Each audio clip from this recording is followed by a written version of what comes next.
guys, this is Those Guys with your host, Matt Barrero, along with your other host, Anthony Sinandris.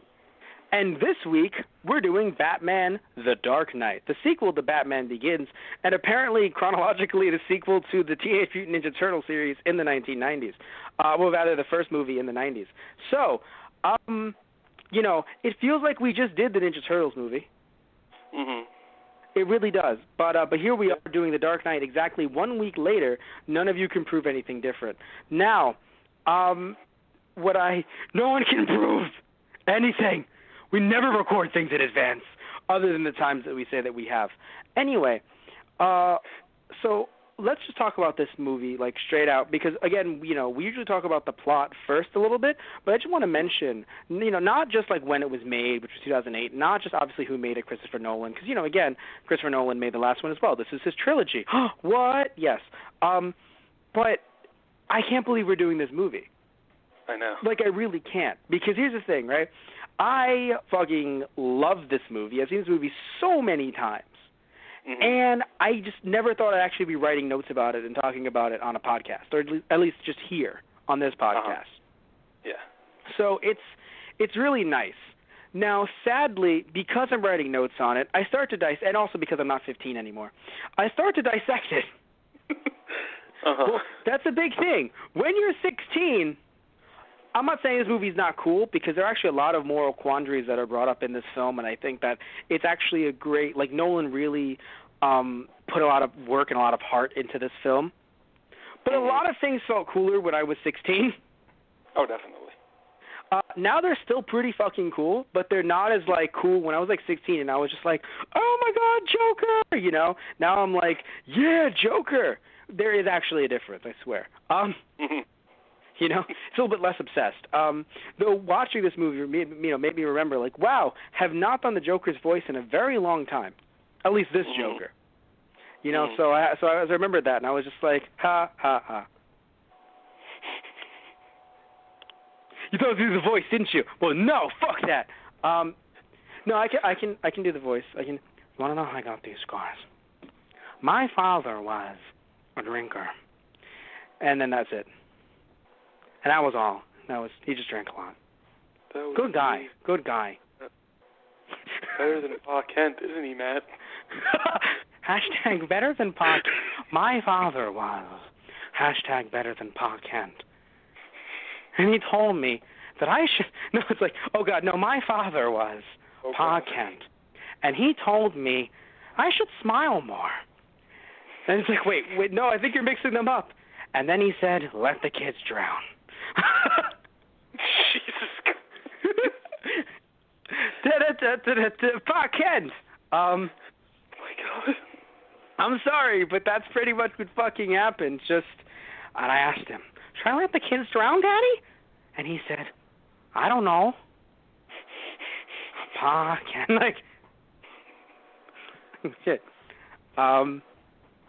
Once you hear it like that, though, you're like, man, he might not have been fucking Clark's dad. He might have been someone else's dad. But seriously, though, I'm really happy to be doing this, right? And I want to talk about the Joker, straight out the Joker, right? Because I love Ledger's performance as the Joker, right? Okay. And I do like Nolan's take on the character. But I'm not the biggest fan of it. Like, I really enjoy Ledger's performance is, I think, amazing. Right, an award. It should have been award winning, and because I don't believe it actually won any awards, but it actually was, like, at least Oscar wise. Like, it didn't actually win an Oscar, but right. I would like to protect you. I would like to protect you from the nerd rage that will follow. He did win the Oscar. Okay, good. No, I thought it was him. I thought it was because it's been a while, obviously. I thought it was, this should start the discussion for actually putting superhero movies in the Oscars. I didn't realize it was the discussion, and it happened. Mm-hmm. So thank you for that. Because I was worried because again it's a superhero movie. So a superhero movie and anything from Japan, the Academy is just like fuck that. Not the entire, but not the entire. But I mean you look at the animated section and when recently when the last time I remember that Big Hero 6 won. Right, which was a while ago, obviously. But Big Hero 6 won. And I don't know if you know about this, Anthony, but there was actually talk of, that was the same year that a new Miyazaki film had been released. And there were people asking like, well, why did that beat the Miyazaki film? And apparently, one person who was actually required to watch these movies, an older gentleman who was required to watch these movies and actually to actually say, oh, which one was the best one, said I didn't watch all of them. Like, I didn't watch that Japanese one. Like, what was that? I don't even care. They're just kids' movies. Lovely. So basically, he voted for Big Hero 6 because his kid liked it. Oh, nice. Disregarding, and now, mind you, I haven't actually seen the, I believe it was Princess Kaguya. I haven't seen it. So for all I know, Big Hero 6 could have been better. I actually like Big Hero 6 a lot. I'm just saying the idea that, the Academy just having people on staff that are just like, whatever. I don't have to watch all of these films. I can just vote and no one will care. It's like, ooh, that's a pretty flawed system there, buddy. But what matters is this, right? What matters is that, so he did win, which was good, and he deserved it. I mean, he was an amazing character actor. He did the character very well. But, of course, you and I being huge comic book nerds, TM, we definitely have to talk about some of what they did with Joker, right? At least in the beginning. We'll talk about more as we talk about the plot as the podcast goes on. But, I want to say that I'm not the biggest fan of it because while it is interesting to see Joker as a being of chaos, because he can be at times, right? And to be fair, you can see in the film that there is a method to his madness, so he's not really crazy, quote unquote. He is a con man. So these are all great things. But I guess I just prefer that the Joker has some of that, quote unquote, honor that the guy who owned the mob bank said criminals used to have. Because I don't know, I'm not saying that Joker has never, conned anyone and has ever turned on anyone, because it's the Joker, for fuck's sakes. But I do feel like this Joker was a bit more gritty, and again, they were going for that, obviously, but gritty in ways that I feel like... Now, it's very hard for me to say this because this film came out in 2008, and comic books have been going on for such a long time. So there's been, countless universes and countless adaptations. But I do feel like this movie did set some precedents for future adaptations in comic book land of Joker and Batman. Yeah. Now, in no way am I saying that, in no way am I going to say that, Batman was never dark before this, because Frank Miller would probably like to have a word with me.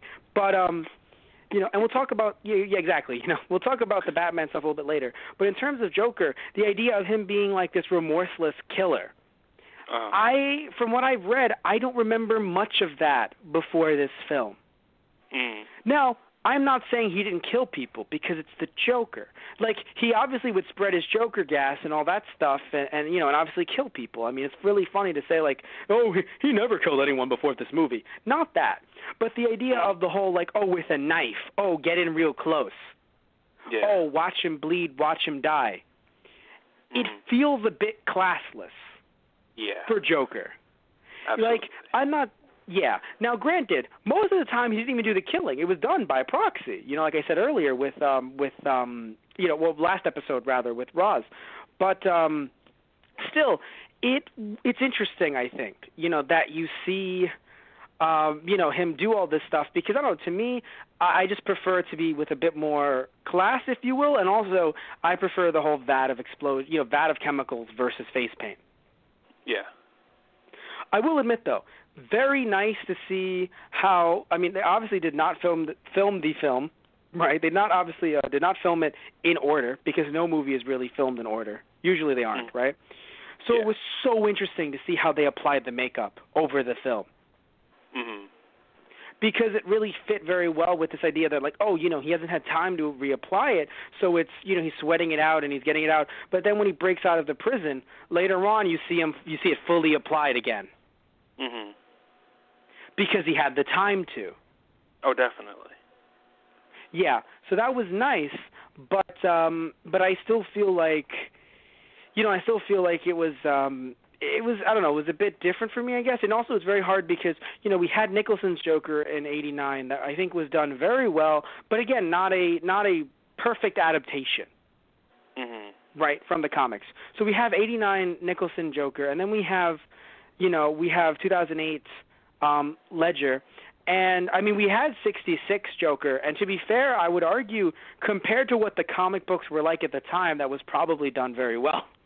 Oh, definitely, yeah. Back with 60s Batman. But with current day, I don't know, I feel like we haven't had in my opinion, the perfect adaptation of Joker. Like, it feels as if everyone who wants to make the Joker on screen just thinks, no, I'm doing it my way. Pretty much, yeah.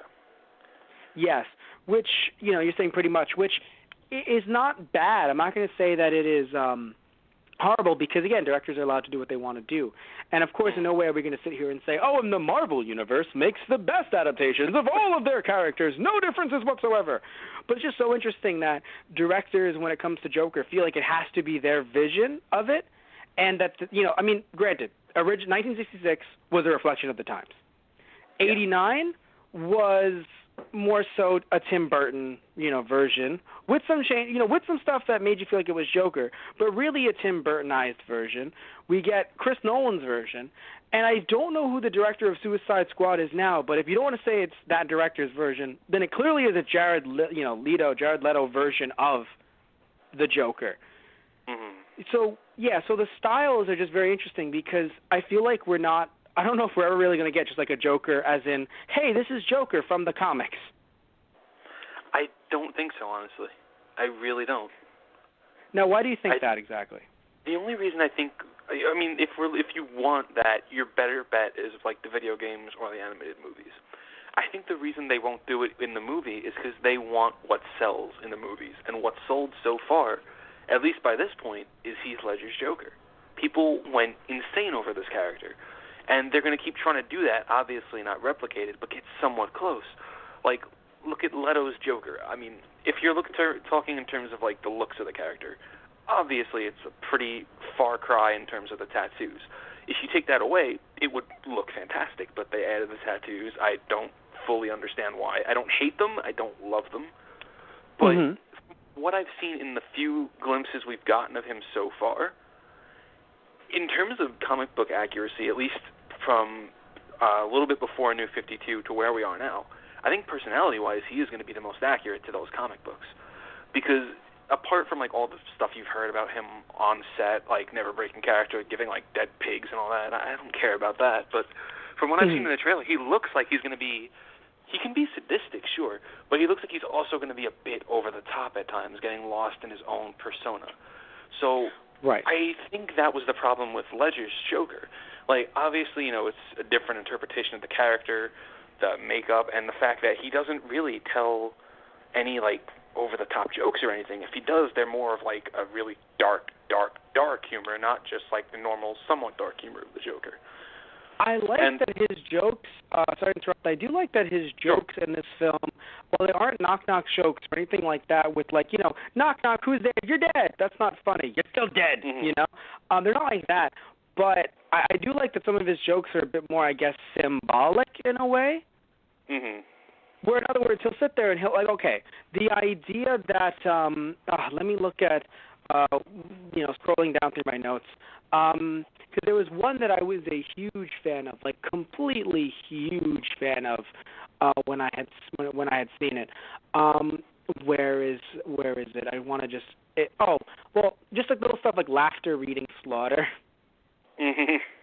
Oh, there we go. The Joker lighting a fire truck on fire. Yeah. Okay.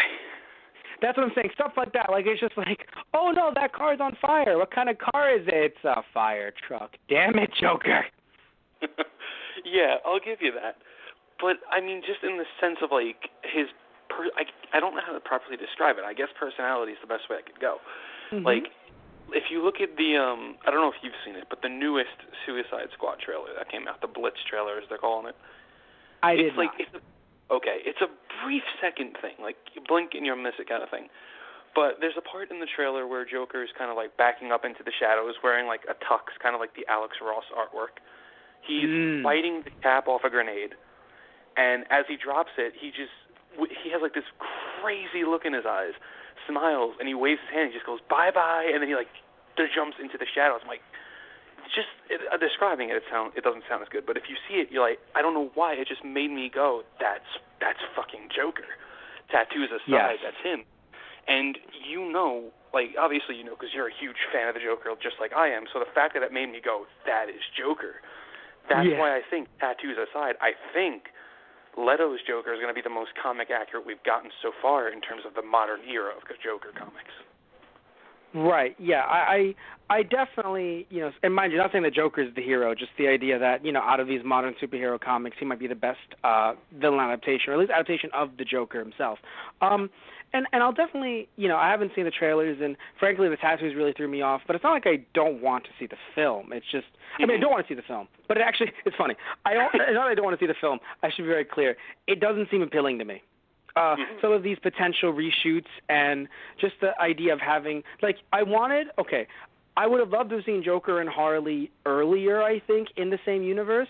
But I think now that DC, in their New 52, they've actually moved away from Joker and Harley and made Harley this very feminist, even though she's still a villain, she stands up for herself because, Joker abused her. I mean, it wasn't just in some media, they seem more like an old married couple just, bickering. But in others, it's a lot more of no, he basically beats her. Yeah. So I think it is a bit, it's a bit strange seeing them together on the same screen and also not seeing, seeing the Joker, I don't know. But again, we'll have to wait till actually see how the movie plays out. But talking about this movie, I want to say, 5 minutes into it, and I just remembered why I loved it when I was younger and why I ranked it higher than Batman Begins at the time. Because, coming off of Batman Begins, I was like, yeah, best Batman movie. Now, mind you, I do think that in some ways it's better than this one. But still, yeah, best Batman movie. Nothing can compare. Why did I ever think 5 minutes? I remembered why I saw it. Yeah. I'm not going to lie. It has to have at least in the top 5 best movie openings ever. Yes, definitely. And I just love, having it be a mob-owned bank. I loved having each one kill the other one, and the one guy just, getting wise. Just, clearly you're going to kill me. No, I killed the bus driver. The whoop. I was like, you motherfucker. Yeah, it was very interesting, and I think I just think it was done well. I think it was a nice way. A lot of things in this movie really tied each other together, and I think if you didn't pay attention, and it happens, people are on their phones, people are just, walking around getting popcorn, whatever it is. They don't pay attention to one scene, and then, 30 minutes later, they're like, this is stupid. And you're like, actually, you can still feel that way. But this line was said 30 minutes earlier. Yeah. That actually ties this entire scene together. Still stupid, but there's precedence, So it's a bit of the whole live long enough to become the villain thing at the end of the film. I didn't like it, but it did tie together, and I enjoyed that. By the way, so let's talk about those Batman suspects. Okay.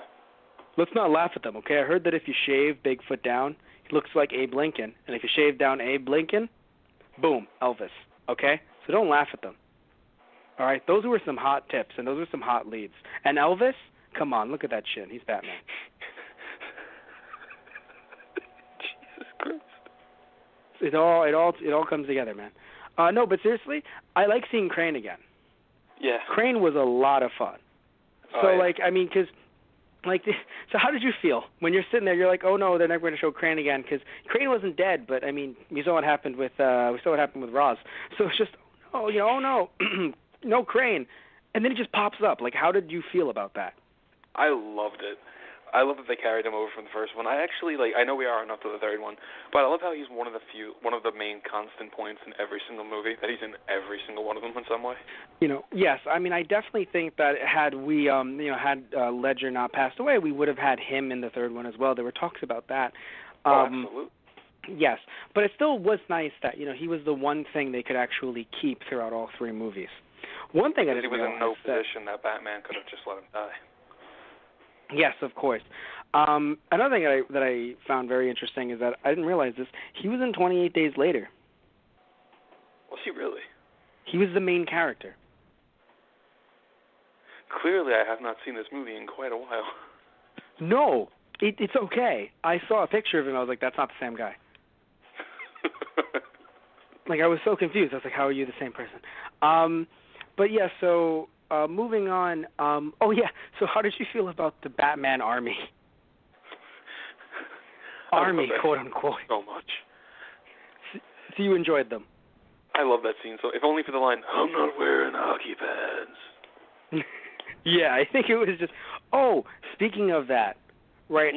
Christian Bale's voice is Batman. So you and I discussed when we talked about Batman Begins. It was better in Begins than it was in The Dark Knight. Now the question is, I think it wasn't as bad in The Dark Knight in the beginning. Mm-hmm. I think as the movie went on, it just got pretty bad. Once we hit that interrogation scene, it really goes down. Yes, and it's frustrating because I know what he's trying to do, right? Because again, I was reading up on it. He's trying to be savage, right? That's his idea of, I'm going to be savage with this Batman character, because he felt weird about putting on the costume. Mm-hmm. In a way, because he's kind of like, how is this going to be? So he thought, I'll play him very savage, very, dark and brooding. The problem is that, by screaming like that, I mean, it gets even worse by the time the third movie hits, and we're not there yet. To the point where I have to admit, in the theater, I still don't know some of what he said. I'm not even Bane, kidding. Honestly. Yeah, no, I remember Bane perfectly, I think, actually, because I remember it's really sad. I mean, we'll have to rewatch it again, obviously. There's a pattern here in what we're podcasting about, but it was pretty bad. His voice was pretty bad. But talking about those Batmen though, when I was younger, I was really interested in seeing Batman trying to train an army, but of course that isn't him. I mean, minus his small Robin-sized orphans that he picks up from the local orphanages, he doesn't really recruit people to have armies of them. Mm-hmm. I mean, it happens in Batman Inc., but that's when he's getting really old, and we're not there yet. Mm-hmm. We're still in the very young Bruce Wayne Batman. I mean, clearly there's been a gap between Begins and Dark Knight, but not enough to make you think, he's already done Batmaning. Yeah. I do admit, though, even though, I said what I said about the Batman, I do think that adding in these copycats were a great addition to the film because it's very smart. A lot of this movie, I think, was very smart. Mm-hmm. And then a lot of it was not smart. It's interesting, right? I don't know much about physics and the human anatomy, but I think a lot of this movie was smart until they were like, someone could not, survive this drop because that makes sense, actually. Right? Mm-hmm. But the idea of I'll just wrap that around their leg. That'll be fine. It's just no, there were about 6-7 times I was like, and you just killed Gwen Stacy, and you just killed her again, and you just killed her again, and you just killed her again. Pretty much, yeah. We're just how many times are we going to kill a metaphorical Gwen Stacy? Doesn't even have to be Rachel. It could be the SWAT team. It can be just how many times is it just they'll be fine. Nope, would probably rip the leg clear off. But it's okay. It's just their leg. Why not? Yeah, right. They'll survive. That's even funnier when you think about it. Just that's just Batman's motto. Just they'll survive.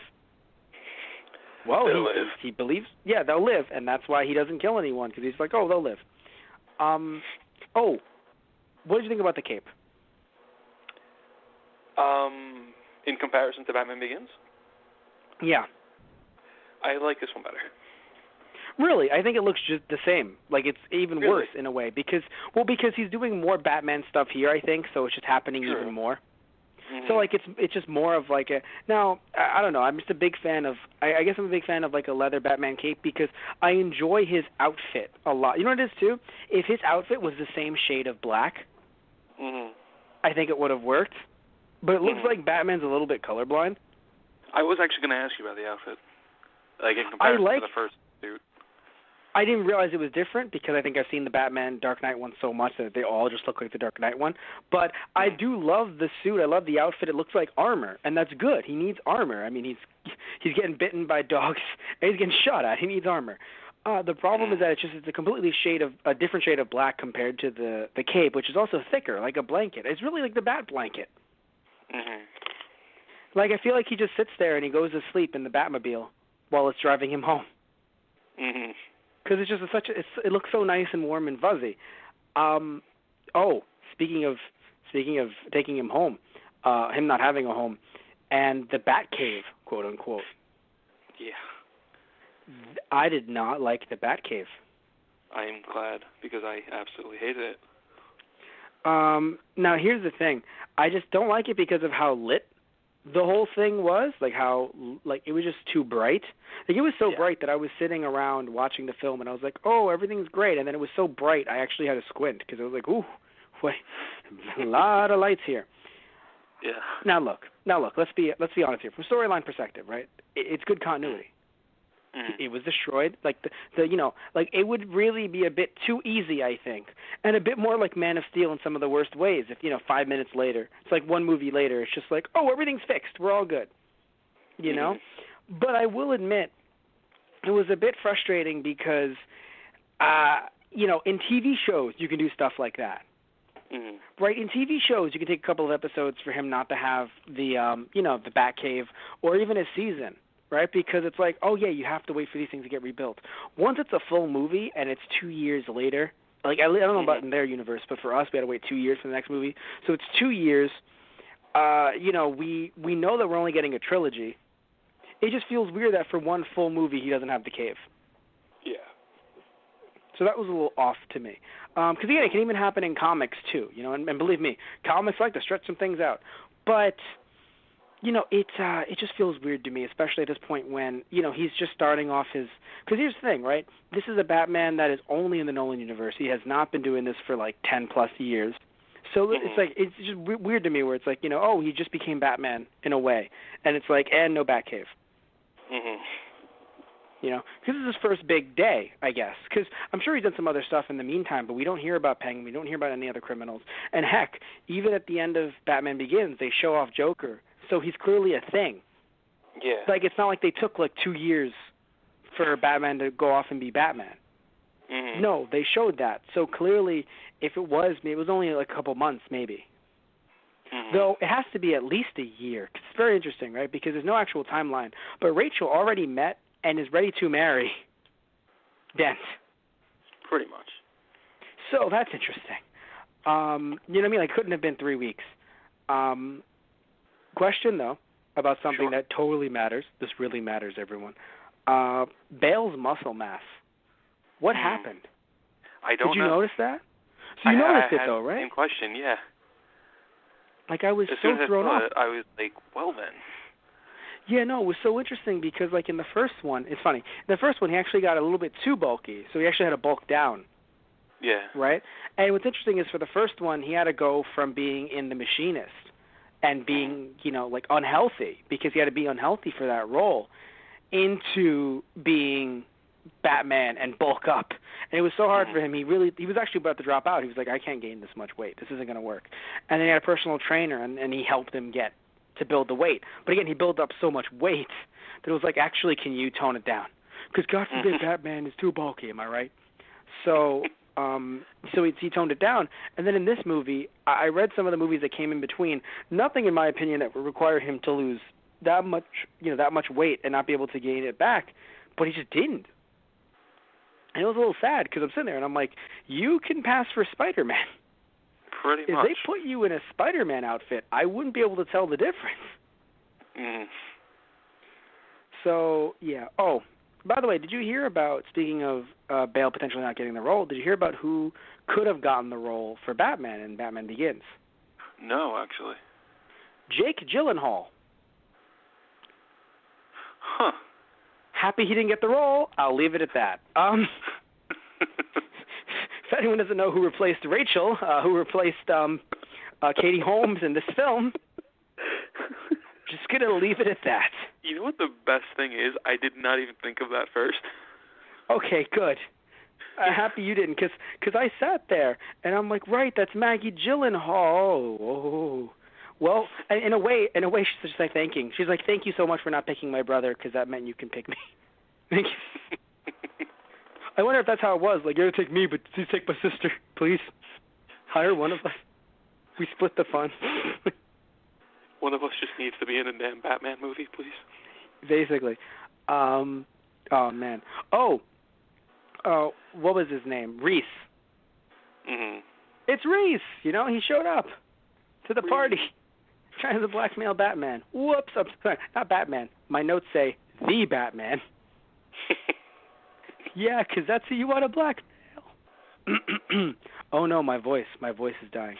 Oh no, it's doing Batman's. Like that's what it is. It's doing that so much. But he appeared. And fun fact, by the way, the guy who voiced this character in the Japanese dub, yes, Japanese dub, was also the same guy who voiced over Scarecrow in this same dub. As in, he did double duty, and he was Reese and Scarecrow. Also, are you a fan of Bleach, the anime? I've seen like one episode. Damn. Well, anyone who's seen Bleach and knows the role of Ichimaru Gin, same dub actor. So basically, I mean, look, you might not know this, Anthony, but like in Japan, we in America, we're so into remakes to the point where it's just like, we will remake anything from Japan or any other country. Where in Japan and some other countries, they would just rather dub over our stuff. I mean, they'll sub it too, but they'd rather dub it over in their, nation's language, right, or their national language.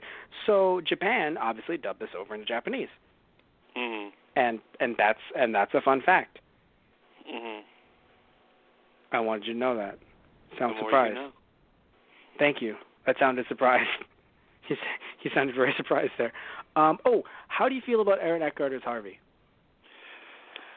I liked him as Harvey. I was actually going to get to that eventually. I was going to ask you, how did you feel about him being in this movie? As Two-Face, not just Harvey Dent. Oh yeah, no, I would say, I'm confused. Aaron Eckhart, like, do I not enjoy his work, or just Harvey Dent being in the movie? His character in general, like, did you want him as Two-Face in this movie? I never thought of Two-Face being adapted ever, at least after what happened with Tommy Lee Jones. We don't call it a movie, we call it what happened. But it's not even a movie anymore, it's just the incident. But frankly, seeing him here, so when I was younger, I didn't like Aaron Eckhart because I had seen the animated version, right? So, of course, I remember the voice actor who voiced him over, same voice for Lex Luthor, by the way. So I was very into that, right? That's what I was thinking of, like, oh, he should do this, he sound like this, and whatever. But it's like, no, it's his descent into madness, right? So getting older and watching it while I'm older, I really do love him in this movie, and I think he was a great foil for Joker. And I frankly don't know who else they could have used, really, to prove this Joker's point. Like, unless they were thinking, you know what we should do? Let's use Croc. You know what I'm saying? Like, let's have him not be, not have the skin disease, and then have the skin disease, and everyone hates him. Like, I don't think it would have driven the point home as much as it did here. Including Harvey. A little sad we don't see more of his family, because, he actually has an extended family of people who eventually turn into Two-Face-like people. But it really is sad, I think, that we didn't, we only got to see Harvey in the same way that for some reason they did not want to show Jim Gordon's daughter, Barbara. So his wife, Barbara, not a big fan of showing his daughter, Barbara. No idea why. It was like Nolan's way of, what? You know what else is really sad about Harvey then? What? The fact that he died from a fall that was a lot shorter than Rachel's fall, but she lives. And she landed on a taxi in Batman's arms. Yeah, no, I'll talk about that a little bit later. I think I still want to talk about Barbara, though. I'm going to have to really, bring that one home. Like, I don't know if people sat there and went, so we're going to see Barbara, we're going to see Barbara? No one's like, fuck you all. Like, I don't know I don't know where Nolan said, fuck Barbara Gordon, fuck all of you. We're going to show the sun. Like, what were you? Oh, and by the way, that whole experience, I now understand why James turned out to be a serial killer. That whole experience makes a lot, it kind of sheds some light on some things. When you're like, man, James is like a serial killer with no emotions whatsoever. What could have done that? Probably all of that. I'm going to assume. It's funny you say that, actually, because after seeing The Dark Knight Rises, I had decided to watch all three in one day a while back, and the whole thing where they kind of left it up in the air, is what was his name? I'm going to call him Robin. I don't remember his other fucking name in the movie. Where he goes to the Batcave, and it's kind of implies he's going to be the next Batman or whatever. I'm like, wow, They could really pick this up with him as Batman, and Gordon's son is a psychotic serial killer. They could really do this. What's funny is it's basically comic books. That's sort of what happened-ish. So it's not a bad adaptation. But oh, good God. I'm sitting here, I'm like, whoa, it could have happened. Joseph Gordon-Levitt would have been a really good Batman. Like, it really sucks that he got that. I mean, I'm not saying he was assured Batman work, right? He was Robin.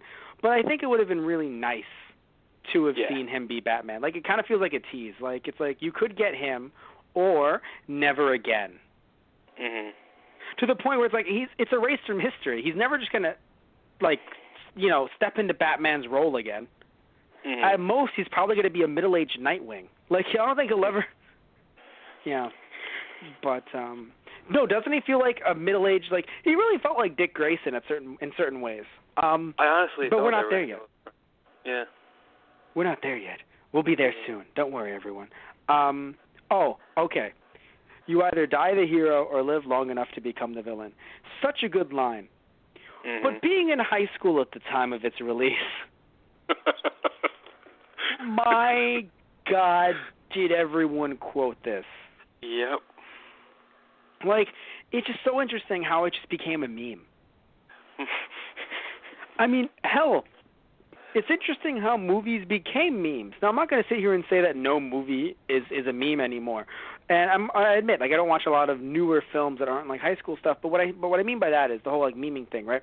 Is like, look, obviously I'm not in high school anymore, but I never hear my students do memes from movies, or frankly, even just memes in general. Like, there's no The Game, there's no Fight Club. I'm sure some places still do The Game, though. But there's no, because I know, like, The Game, like, I remember hearing it even when I was in college, and I was like, what? You know, in high schools. So I'm sure The Game is still going around. But, like, you know, quotes like this, quotes like, oh, you never talk about Fight Club, stuff like that. It's just interesting because, like, I'll hear quotes from maybe, like, newer songs from them.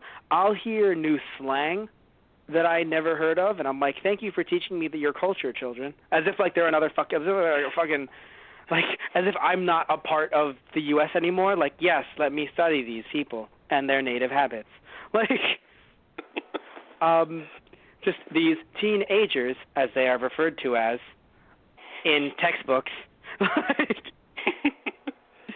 No, but, like, I know you don't know the slang. Oh, I'm so lost nowadays. It's great. There's shade, there's savage, there's shade, there's savage. There's lit. There's lit. Oh, but I like lit. Hell, I like savage a lot because it makes me, you're the only person I can tell this to because you're the only person that knows. When I like when someone says, yo, that was savage, because I think about the savage land. That's why I'm always so happy, because everyone always like, man, everyone's always like, that's so savage. And I'm like, dinosaurs. Dinosaurs and talking monkeys. That's all that ever goes through my head. And my students don't understand why I'm happy. And I try to explain to them, and they're just like, we watch movies. And I'm like, I know, you don't read the comics, but if you did.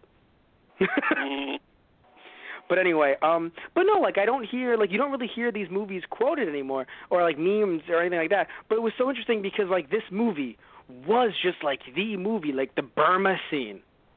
Yes. The Burma scene, this scene, I mean, like, even just, like, Joker's lines themselves, like you mentioned earlier how he became such a huge, like, this adaptation became such a huge, like, such a hit in general. A lot of his stuff, I mean, maybe it was just me quoting it. Maybe it was just you and me. Maybe, like, no one else fucking liked it. But I feel like it was quoted a lot, not just by you and me. Oh, man, I just feel so old. It's okay. We are. I guess. My hip. Oh, my bad hip. But anyway, did you say bad hip or bat hip? Yes. Anyway, so talking about this movie some more. Oh, another fun fact, and I think, yeah, you know this. Fans of Black Dynamite and Spawn, right, might have a new perspective on the scene where Joker and the mobsters were in that whole little, like, meeting. Michael Jai White, right, who's Spawn in the live-action Spawn adaptation, and Black Dynamite in both the live-action and the animated TV series, is Gamble, the mobster who nearly killed Joker. In both that scene where he was like, enough with the clown, and then later when he found him and then Joker just literally killed him, like cut, well, it's funny. Joker didn't technically kill him because we don't know, but we're going to safely assume that with the musical cues that they used, the guy's pretty dead. Pretty much. But to be fair, if Joker survived that, like there are people that have survived the Glasgow Smiles. That's what they call them. Mm-hmm. I don't know, there are other names for it, but I know Glasgow Smile is one. There are people that have survived it, but clearly the musical cues used weren't like, oh, guys, he sliced him. Ba-da-ba-ba-ba-da-ba. Oh, he might have lived through that. Or like, oh, no, he did it. Wah, wah, wah. Oh, he might have lived through that one. I don't know. No, it was pretty tense.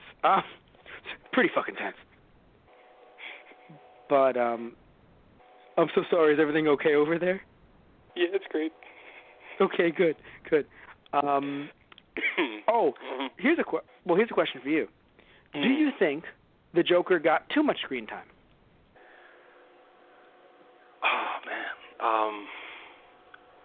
yes and no. Okay, then here's my follow-up. Do you? Sure. I know, it's funny. That should lead into its own fucking series but we'll get to that in a second. Do you think that maybe his scenes were too close to one another?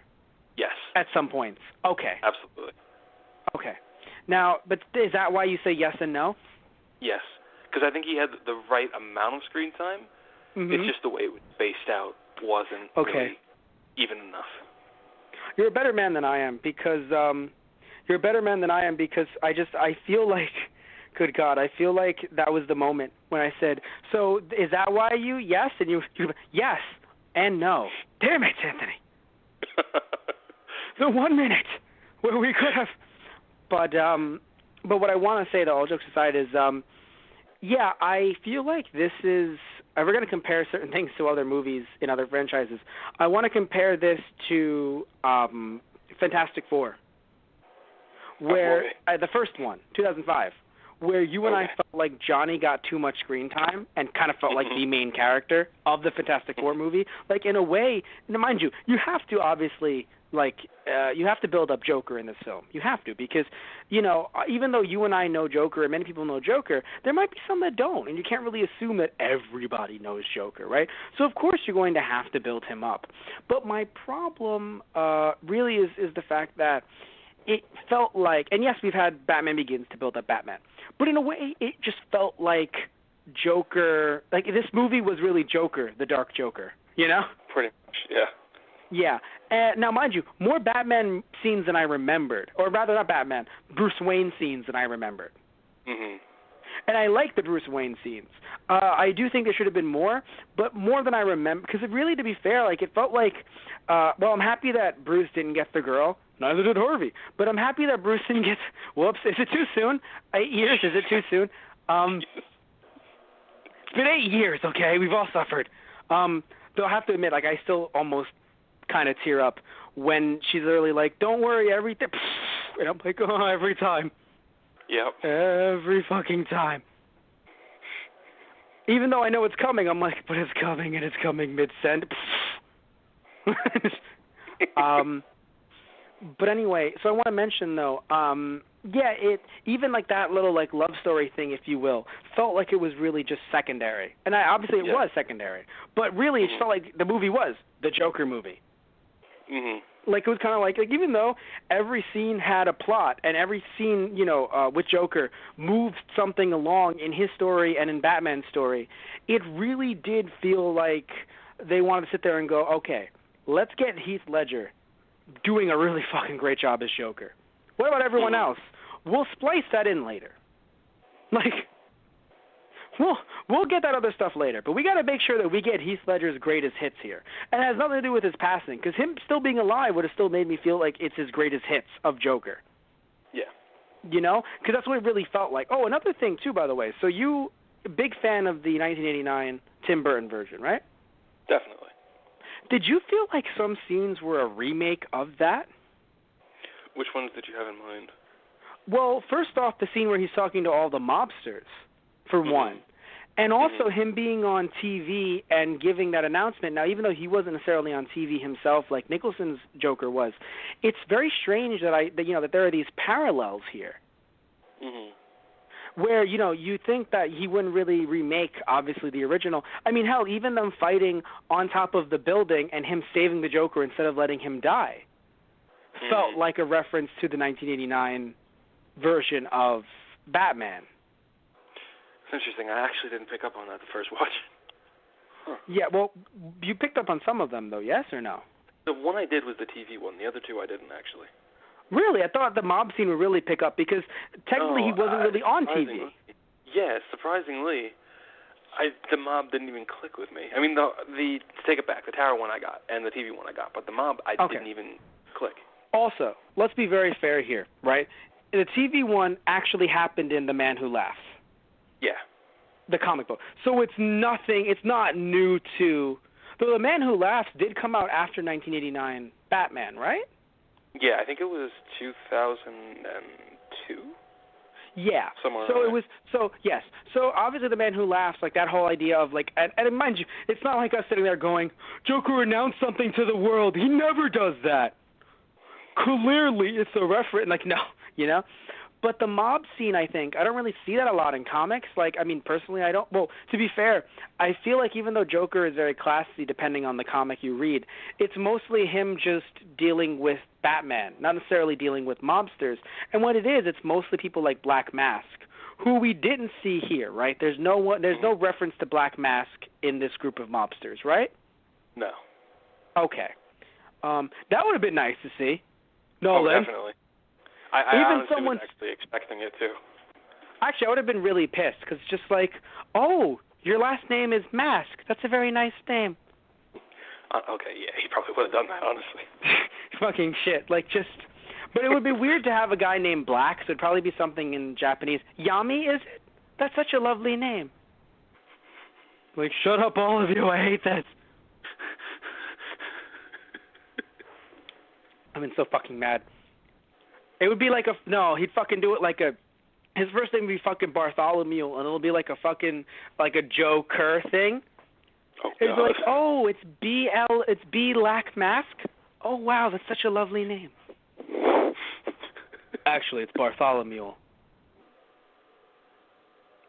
B.L. Mask, wow. B.L. Mask. It's not even B-Lack, it's just B.L. Mask. Like, just... I realized halfway through, I'm like, you know what, I'm already in it. Let's just finish it up. I just feel, oh, good God, I don't even want to fucking go into this. I wanted to do this, like, I wanted to extend this in my head. I'm like, we can extend this. It's not even, it's just horrifying. Like, I just want to move on. But seriously, I did feel like the Joker movie. And again, not a problem because we love Heath Ledger, but a problem because it did feel like everything else didn't matter. And also because, again, we only get a movie, we don't get a TV series. Yeah. Now, I have to say, a question real quick. Oh, please, yes. In regards to the Joker, like, obviously we've said this Joker is a bit of its own interpretation and everything. Mm-hmm. Was there a scene you found that kind of captured the comic book Joker a bit? Well, I would definitely say, let me scroll down to check through my handy-dandy notes. What I did want to mention, though, before you said that, is that we enjoy this movie and really this series, I think, like this trilogy, is what made me sit back and go, man, Batman would make a great television series. Mhm. You know what I mean? Like, yeah. I don't know. Like, I feel like this really would have made like a good series because you kind of look at the way the movie was done, and you're like, man, they did this and this and this, but it would have been nice if they had more time, too. And you're like, oh, that's what TV series are about. We've had so many superhero movie adaptations for a very long time, and we've had TV adaptations, too, but so many movies that you forget, like, no, TV series can do it, too. Mm-hmm. And, of course, since this movie came out, we've had Flash and Arrow and Supergirl and Gotham, and it shows, like, hey, it can work. And, of course, the Netflix stuff as well. Yeah. Yeah. So I mentioned to you earlier, I did like the scene with the whole fire truck, right? Like, I love that. But looking at some stuff, because I really want to find it, but it's frustrating because I have a lot of notes, man. I have a lot. Well, what scene did it happen for you? As I frantically look through notes, what scene did it happen for you? It was actually the television. Well, not the television, but like when he recorded himself talking to a fake Batman.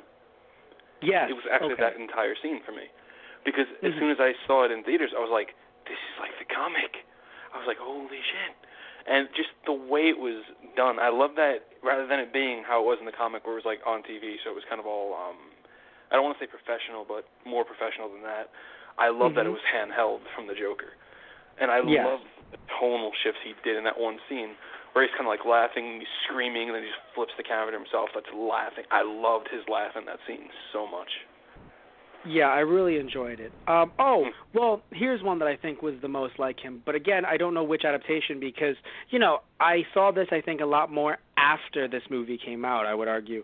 This idea that, although to be fair, it happened in Killing Joke as well, so we shouldn't take away from Killing Joke. The idea that, Joker's trying to relate to Batman.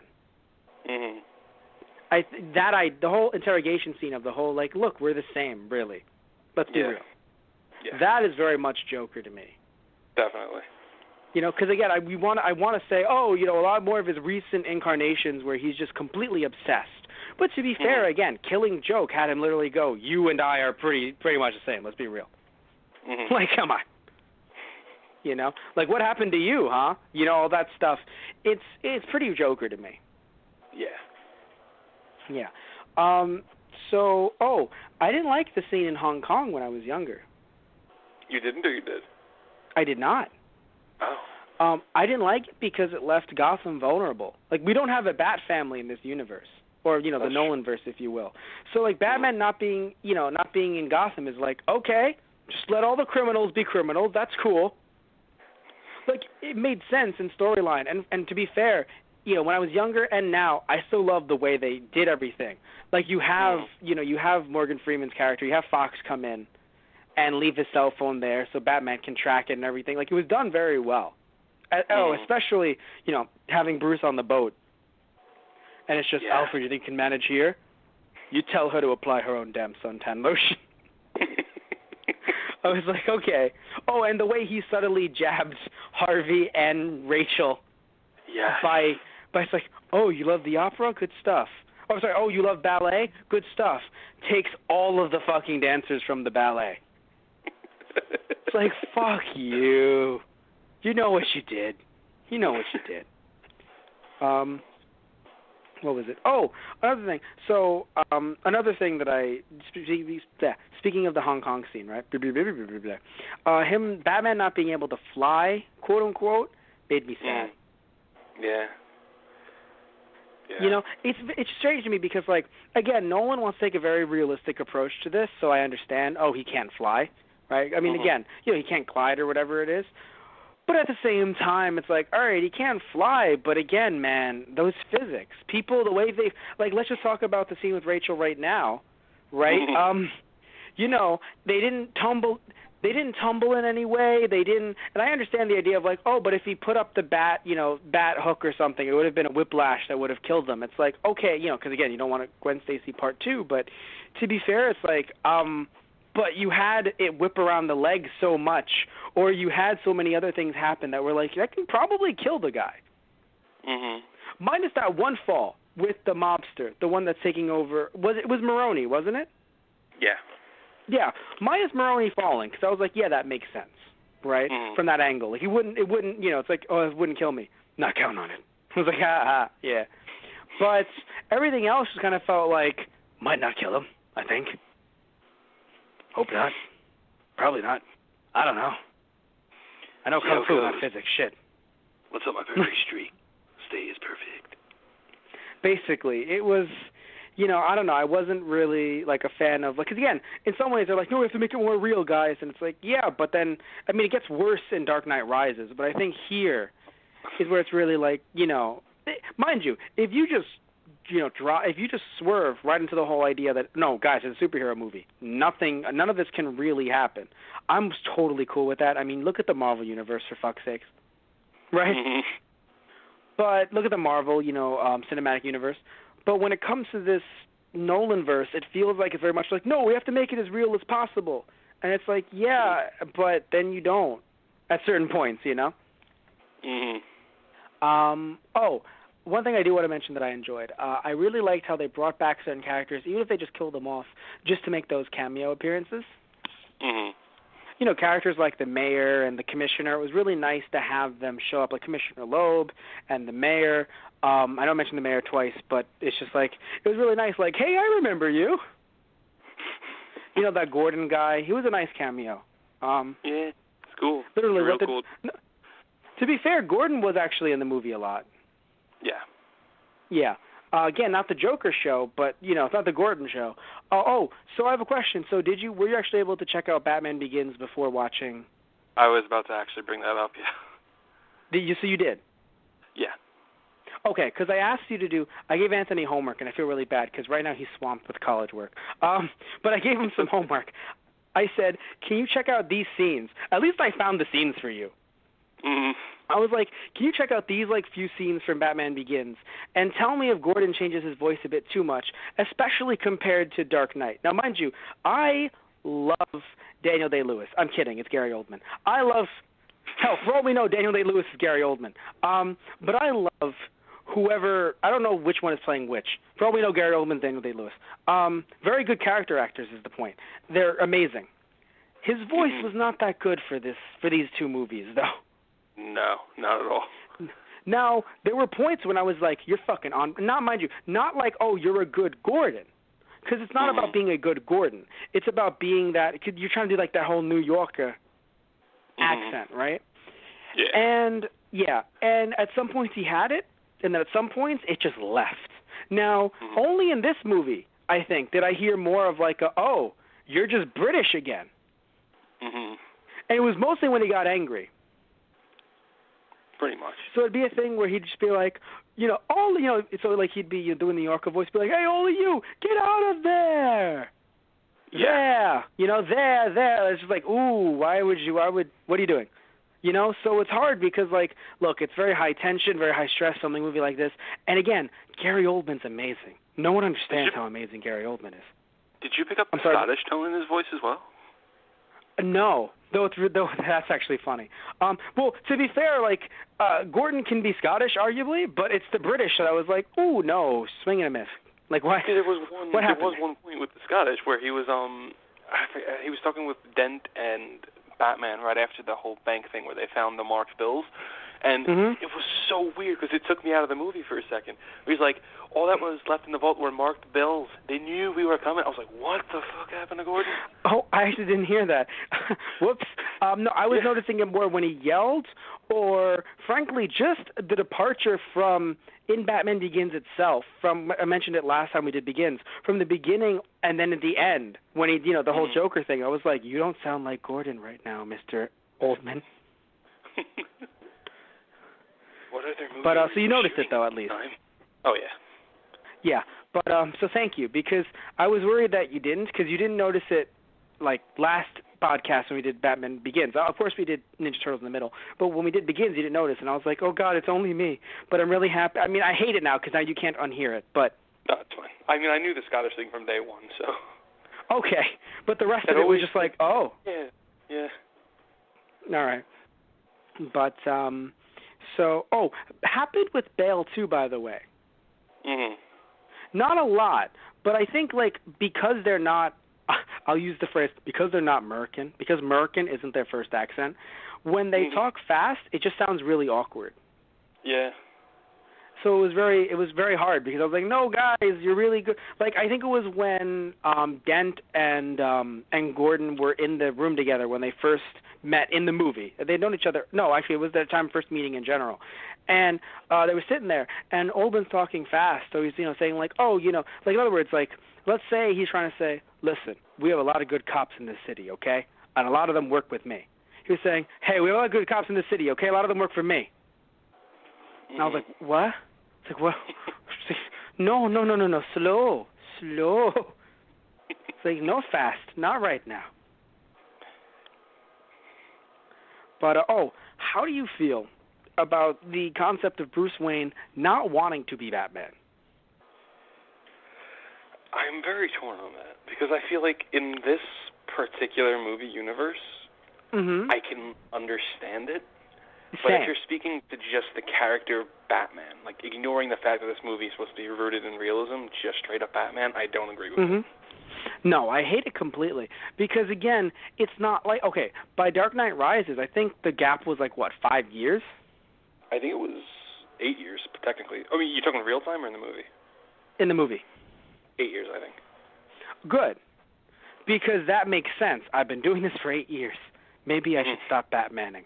You know, but having it be from movie 1 to movie 2, and mind you, it not being a lot of time, maybe 2 years, maybe. Though again, that's really awkward because they found the Joker card. So unless that's completely non-canon, which I'm cool with that, but because it was in the movie, you know, and not a deleted scene, it feels like it's just like, hey, you know, this like Joker couldn't have just been running around for 2 years without Batman finding him. Mhm. So clearly it you know, would have been maybe upwards of a year at most, maybe. Yeah. So the problem is that, you know, having all that in there, right, having that teaser, having it be canon, have everything happen, like he's only been Batman for like a year and he's like, I don't want it anymore. Like. But Master Wayne, the city needs you. I don't want to do it, Alfred. For God's sakes. Go back to Yeah, Burma. no, it's just like like what is he doing? Just like, you're my butler, you do it. Like, you know what I mean? Like, what do you, like, it's really frustrating because, like, I understand this idea that, you know, he's supposed to be a child, he's supposed to have these problems, he's supposed to be, you know, stunted and everything. But it just, like, you know, you don't sound like, and mind you, he's not a hero necessarily. I mean, he's an anti-hero, he's a vigilante. But you don't sound like much of a quote-unquote hero of any kind if you're like, I don't want to. You do at, maybe, mind you, at first, like, if he didn't want to, quote-unquote, in Batman Begins, makes sense. But once you break out of Batman Begins, not saying it's like a 0 to 100 thing, but it's just frustrating because it feels like he didn't want to so much in Batman Begins either, correct? I don't believe so. So it's just 3 full movies of just him not wanting to be the person that we're watching on screen. And I understand the idea of like, no, but to him he feels like it's an obligation, right? So he has to. It's like, okay, but it's just frustrating that the first chance he gets all the time, it's like somebody else. Just not me. It's just like, then why do your parents died so that you feel the need to do it? Like, you have a compulsion. It's a sickness. Exactly. Rachel said it. It's sick. You know what I mean? Like, you're never going to want to give him up.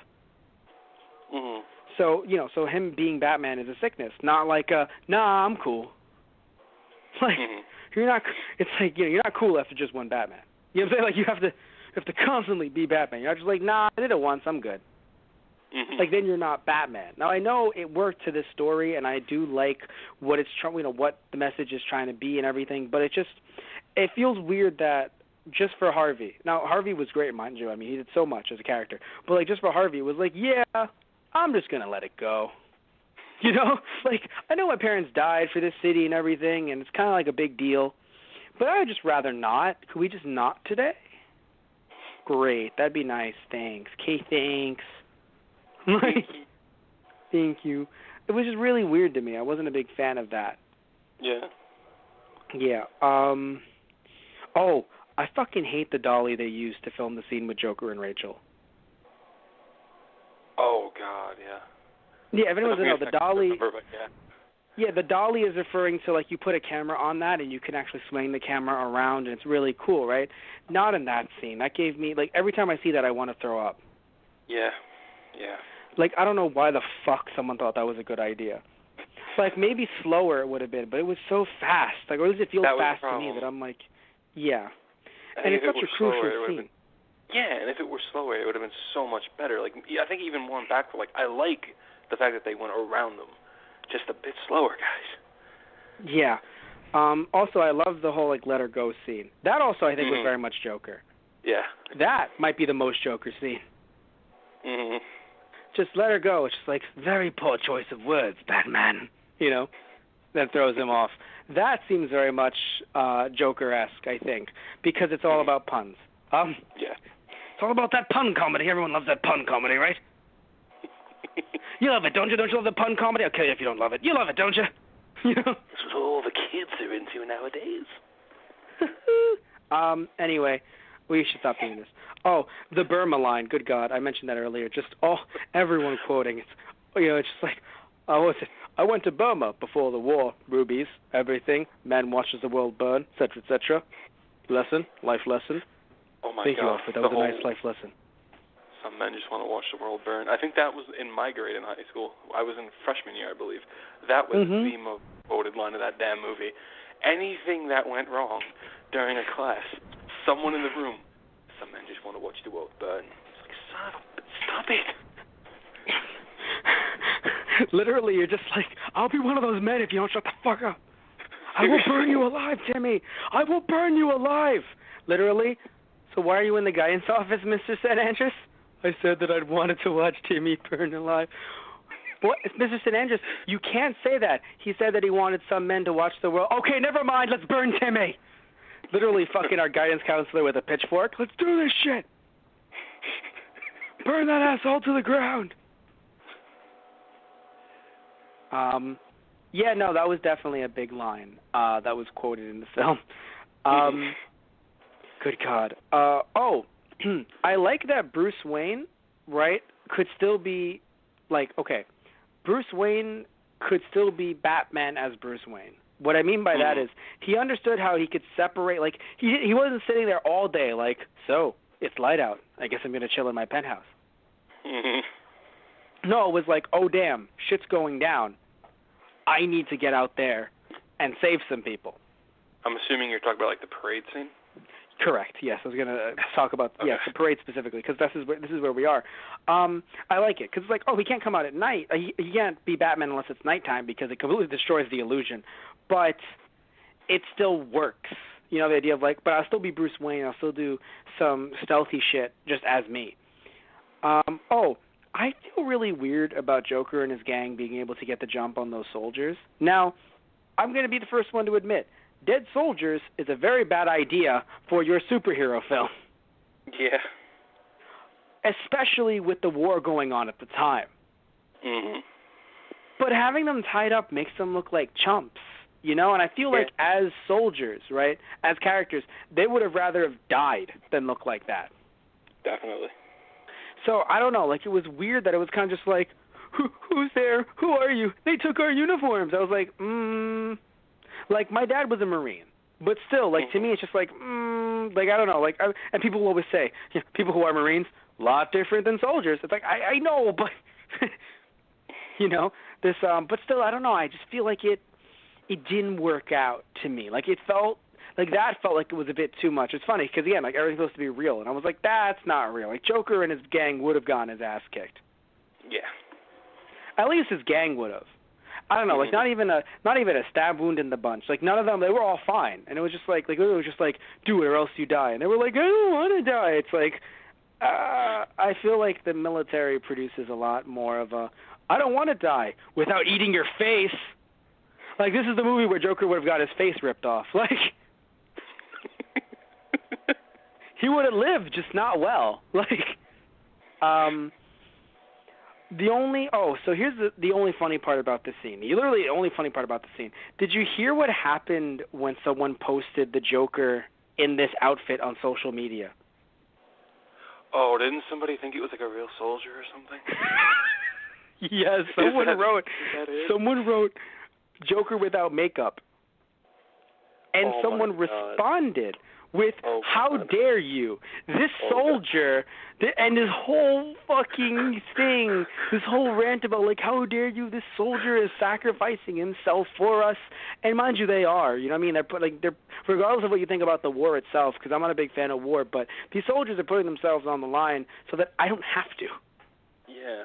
And you don't have to.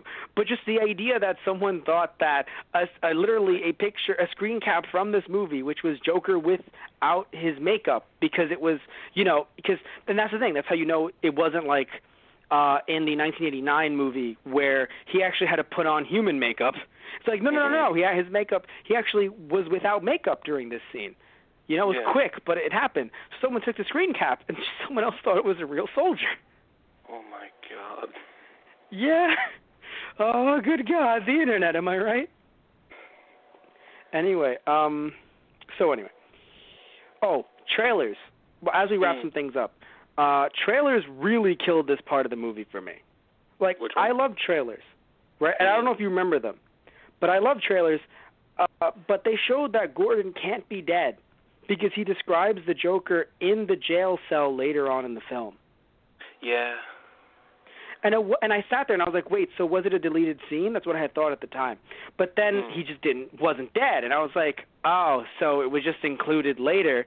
But and it's funny because it's before social media, so it's before the idea of, oh, we're going to put out so much info that you've basically already seen Civil War movie, Captain America Civil War, before it's even out, right? Before social media was crazy, we had Facebook and MySpace, right? Pretty much. Before Twitter and Instagram and Snapchat, and still they found a way to fuck this up. Exactly. I was pissed. I was like, God damn it. I mean, I think they were kind of banking on the fact that you're going to be so into the movie you forget that we showed this in the trailer. I guess, it's probably just the fact that it's two different, obviously people who make the movie are different people who cut up the trailers, and people who tell them what to cut in the trailers and stuff like that. So it's a lot of different people working on a movie to make it a thing. It's so frustrating because for people like you and I who literally eat, slept, and just generally breathe that trailer and any other trailers, I don't know if you sat there and thought it, but I really just sat there and I was like, he's not dead. He can't be dead. Pretty much. Because I remember seeing granted, with my mom. What? And my mom was like, "Did they kill Gordon?" I'm just like, "It's fine." Mm-hmm. Yeah, mind you, they could have because sometimes the villains don't live in this, in this trilogy, and hell, even friggin' Rachel didn't live. So, it could have happened, but I just sat there and I was like, he's gonna show up later, and then he did. Oh, I love how it's just, Rachel, don't tell anyone where you're going other than you just saying it out loud. Pretty much. Yeah. Oh, when Dent got that guy, the guy who was really off, and who, by the way, was named Rachel Dawes. Very interesting coincidence. It was so interesting when Dent flipped the coin because it was a foreshadowing for his evil alter ego, Coin Man. I don't know if you caught that. It was very brief, but it was okay. Good, yeah. So I was sad that he died, that he couldn't really become Coin Man, but it's okay. You know what's sad? Coin Man is a joke, but I'm pretty sure there's a Batman villain called fucking Coin Man. I feel like there is. It's going to pop on Wikipedia while we talk about this. Okay, sure. I think that Bruce Wayne giving himself up is honorable, and that was a good decision. Now, story-wise, of course, it would change nothing, right? Probably make things worse. But I do think that's a good reason for him to stop being Batman. Like, if that was the reason why he was like, I'm not going to be Batman anymore, that makes more sense as a character than, I don't want to. Mm-hmm. By the way, the night is darkest just before the dawn. More I hate you. More lines. Just more lines that we sit back and we're like, yeah, that was spread through high school like fucking wildfire. Like the fire in Burma. Shut up. I love that they called Joker a terrorist. And I love this because, look, I don't want to get political here, right? But a terrorist is someone who promotes fear to push their own agenda. Race and religion, nothing to do with the status of a terrorist. Mm-hmm. Neither are clowns just terrorists because of Joker. Let's also put that out there. But seriously, though, I really enjoyed that idea of like, oh, he's a terrorist. It's like, yeah, he is. That's the shit that he's doing. Roz, too, eco-terrorist, What was it? So moving on. I have to give every one of my, as speech and debate coach, right? I'm going to give some advice to every speech and debater in the country. Be as prepared as the Joker. He could have just brought guns, right, to try and break through the SWAT car with Dent in it, but that wouldn't have gotten the job done, despite everything else that he planned. So be prepared, guys. Bring a bazooka. I just want to thank you because I'm going to remember that for my kids one day. One day, just, Daddy, bring a bazooka. You always say that. Where's the fucking bazooka? Anyway, so, you look at all the cars that were parked and abandoned, right? And Batman was just very careful to not kill everyone. I never thought I'd say this, but thank you, Christopher Nolan. I was a little sad that they focused on Maria like that because you kind of sat there and you were like, so it's not a twist anymore. Mm-hmm. Like, there was a chance of it being a twist when it was like, you know, you get the text and you're like, oh, Maria and such and such. You're like, oh, they're the ones that are evil? But, like, with that fucking camera shot, you're like, yeah, no. Yeah. Yeah. Because they were trying to set up the whole, like, who's working for the mob earlier in the movie. But it felt like they dropped it because of all the other plot lines. And then they just kind of had that as, like, a big red flag to the point where you're like, all right, so she's evil. Like, that's that. Yeah. Yeah. But, so let's move on. Oh, by the way, any Coin Man? No, actually, there isn't. Oh, no. That makes me feel sad. We've broken the Matrix. Okay, well, we're copywriting that immediately and trademarking it. Oh, did you expect Rachel to die, by the way? Yeah, actually, I did. Really? When I first saw it, I didn't. Because every movie is like, nah, they'll get together. She'll even say, you know, Harvey, I'm not marrying you. I'm marrying Bruce, a.k.a. Batman. So, like, it was just, and it's such a fucking lovely ending, and Harvey's crying. Well, half of him is. But, you know, seriously, though, very...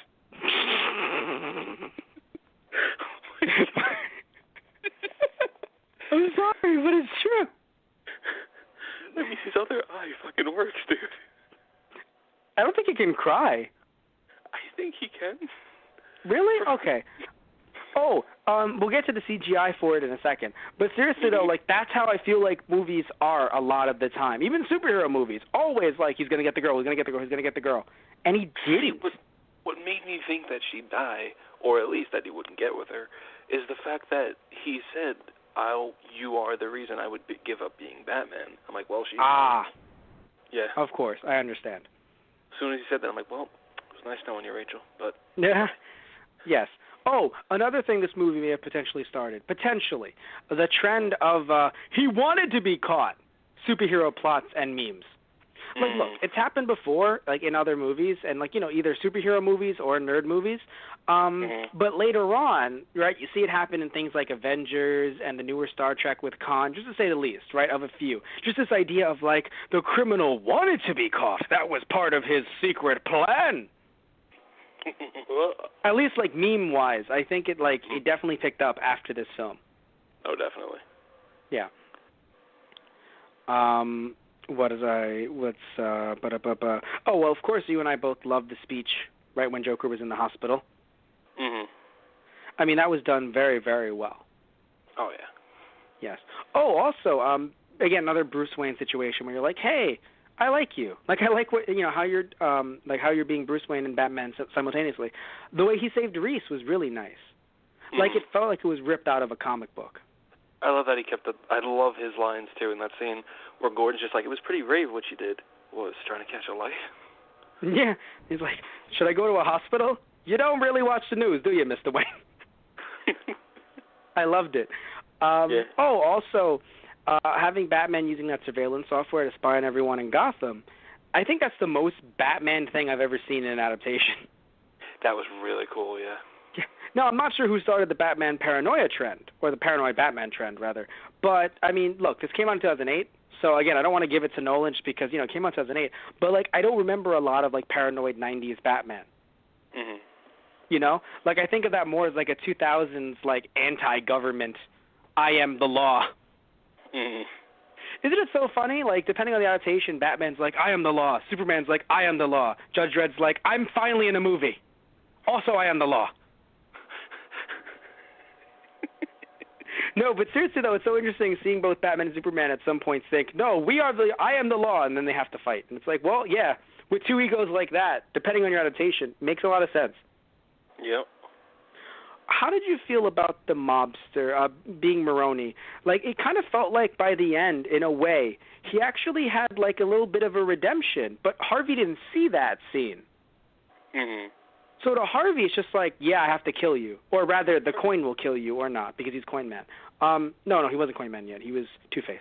But seriously, like, didn't that feel interesting in a way? Like, it felt like he kind of had this, like, redemption in the way he was like, look, Joker did too much. I can't do this.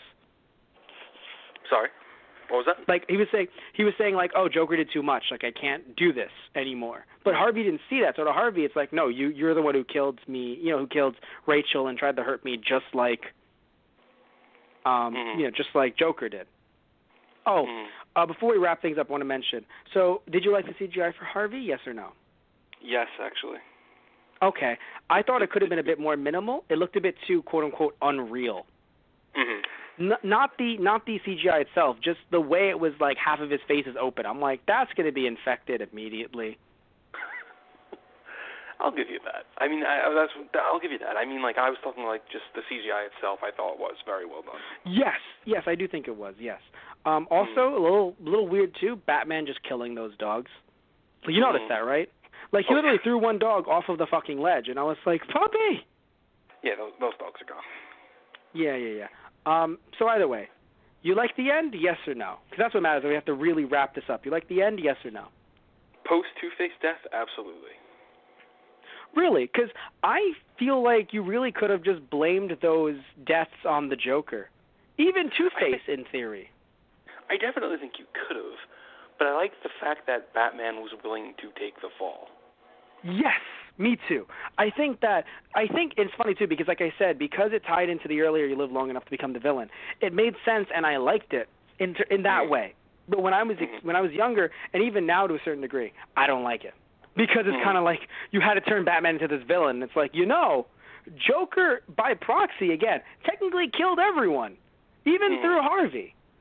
So, the idea of like, we can't let Harvey do this, it's just like, it was very, I don't know, it was weird to me. Yeah. Like, not, putting it all on Batman. But we'll talk about this some more. I'll save some of my notes. We'll talk about this a little bit more next time when we do Batman Dark Knight Rises, right? Won't be the next podcast, but I'm saying next time we do Batman Dark Knight Rises, we'll definitely talk about the Dark Knight. Not sure what we're doing next week exactly, but again, you keep on, you tune in, you'll learn. Where do you tune in exactly to learn about what shows we're doing? Well, on all of our social media accounts. You go on our website, which is thoseguysontherradio.tumblr.com. You go on our Facebook, which is /thoseguysontherradio. Our Twitter, which is @thoseguysradio. Our Instagram, which is /thoseguysontherradio. Any of those, right, you'll be able to find out when what shows are coming up, what's coming next for our Friday Night Movies podcast, our Anna Saturdays, and many more, right? Also, we also end up, we have our merchandise, right, on cafepress.com/TGOTR merchandise. You can find us on iTunes by searching up Those Guys Radio. You can find us on YouTube by searching up Those Guys on the Radio. You can find our Let's Plays by searching up Those Guys Play. And you can find our Nerd News show, TG News, by searching up TG Productions or looking at one of our social media pages. We'd like to thank you all and say good night. And say good night, Anthony. Have a good night, everybody.